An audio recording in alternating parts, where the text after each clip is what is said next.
Good morning.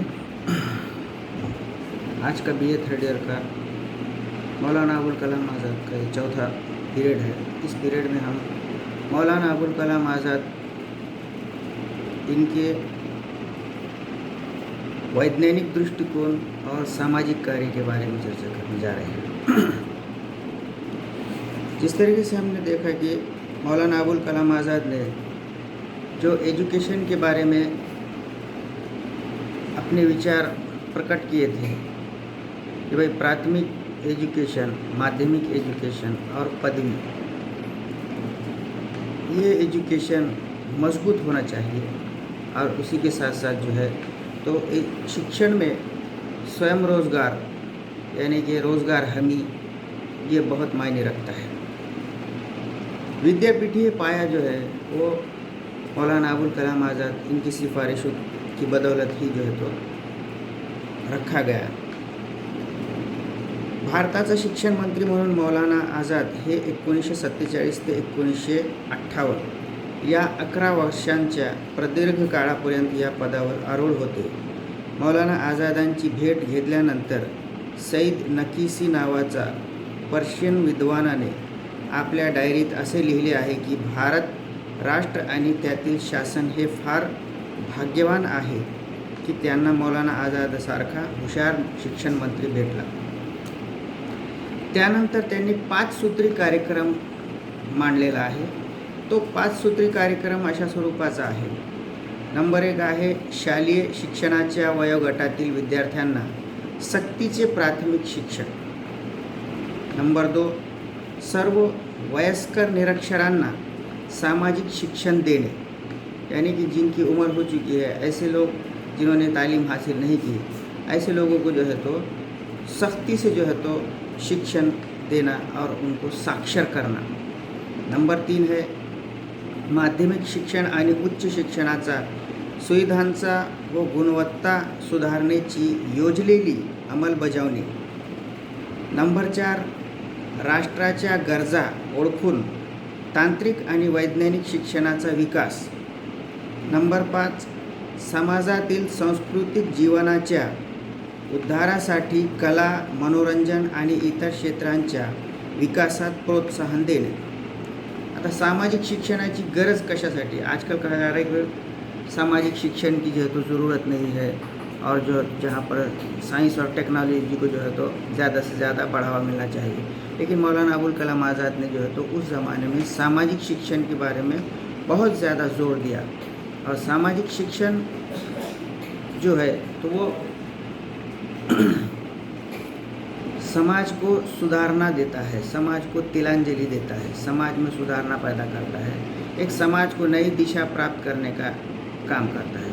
इसलिए सामाजिक शिक्षण के ऊपर जो है तो भरपूर ज़्यादा से ज़्यादा जोर जो है तो मौलाना अबुल कलाम आज़ाद ने देने की कोशिश की।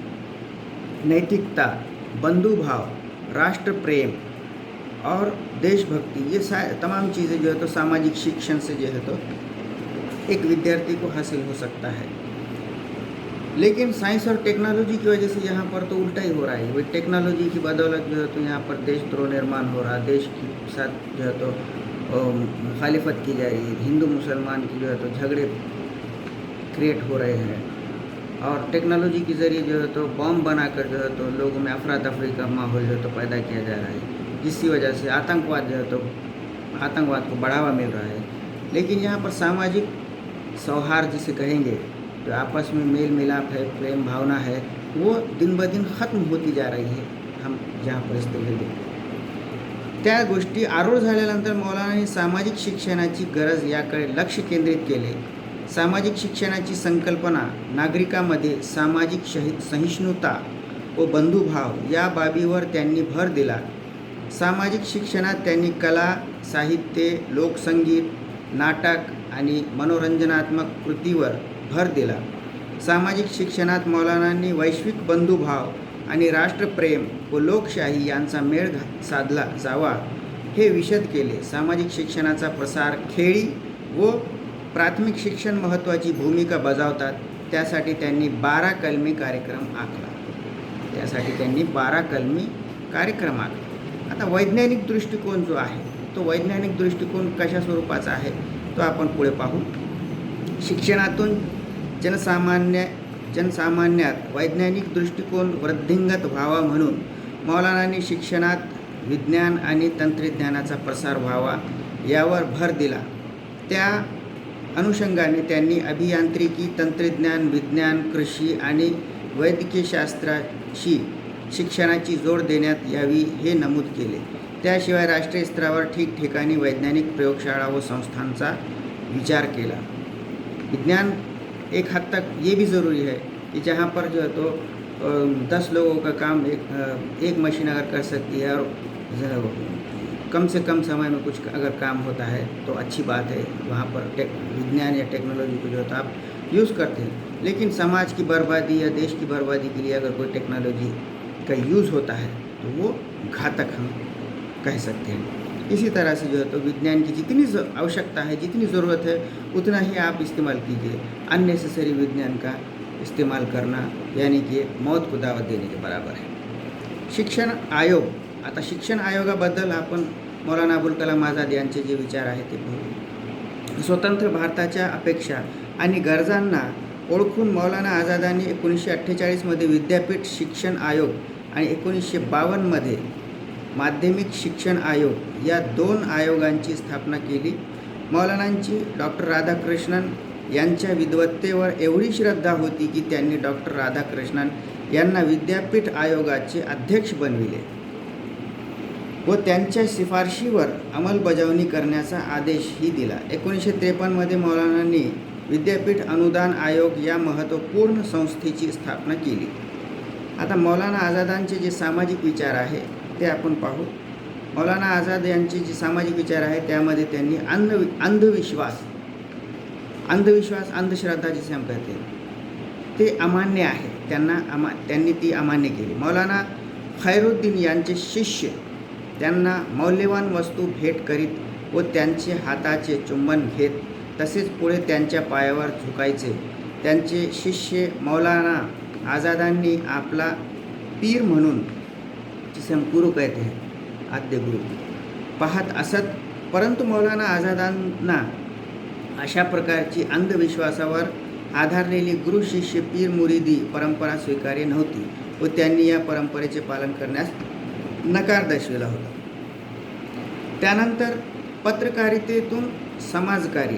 आता पत्रकारिता म्हणजे पत्रकारिता के बारे में अगर हम देखेंगे तो मौलाना अबुल कलाम आज़ाद ने उस ज़माने में जो है तो अल हिलाल और अल बिलाग नाम के 2 पत्र यानी कि न्यूज़पेपर जो है तो शुरू किए थे.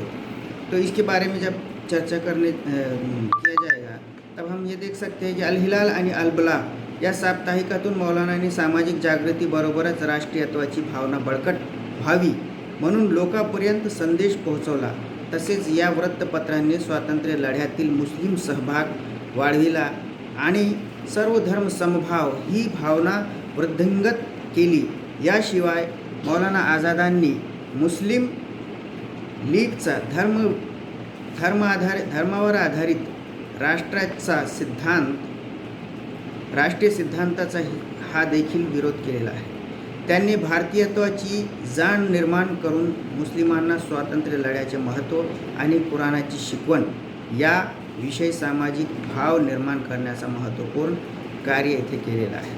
आता मौलाना आझादांच्या विचारांचे जे मूल्यमापन आहे त्या मूल्यमापनाविषयी आपण चर्चा करीत असताना इथे पाहू शकतात की सद्गुणांना त्यांनी जास्त महत्त्व दिलेले आहे. दुर्गुण याला त्यांनी महत्त्व दिले नाही.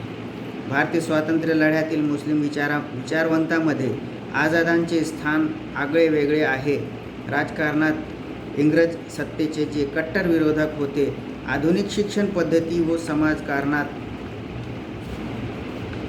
इस्लाम धर्मावर त्यांची श्रद्धा होती, परंतु ते पोथीनिष्ठ नव्हते. इस्लाम धर्मातील रूढी परंपरापेक्षा धर्माने दिलेली बंधुत्वाची व प्रेमाची शिकवण त्यांना महत्त्वाची वाटत होती. माणसातील बंधुत्वावर आणि ईश्वरावर श्रद्धा ही चिरंतन मूल्य आहेत असा त्यांचा विश्वास होता. त्यानंतर विचारांची जी एकनिष्ठता आहे त्या एकनिष्ठतेवर मौलाना आझादांचा असा आग्रह होता की आझादांनी कुराणवरील भाष्य या ग्रंथात इस्लामचा मूल तत्वावर शोध घेण्याचा प्रयत्न केला. ही मूलतत्वे हेच इस्लामचे खरे स्वरूप होय. नंतरच्या काळात निर्माण झालेल्या परंपरा हे इस्लामचे खरे स्वरूप नाही हे दाखवण्याचा त्यांनी प्रयत्न केला. त्यांच्या प्रयत्नामुळेच त्यांना परंपरानिष्ठ धार्मिक नेत्यांचा रोष ओढवून घ्यावा लागला. त्यांच्या या विचारामुळे त्यांच्यावर कठोर टीका झाली, परंतु आझाद त्यांच्या विचाराशी अखेरपर्यंत एकनिष्ठ राहिले. राष्ट्रीय ऐक्याचा पुरस्कार करणाऱ्या नेत्यापैकी अनेक नेते द्विराष्ट्रीय सिद्धांताचे समर्थक झाले, पण आझादांच्या विचारामध्ये असे अखेरपर्यंत परिवर्तन झाले नाही आणि त्यांनी शेवटपर्यंत द्विराष्ट्रवादी सिद्धांताला विरोध केला.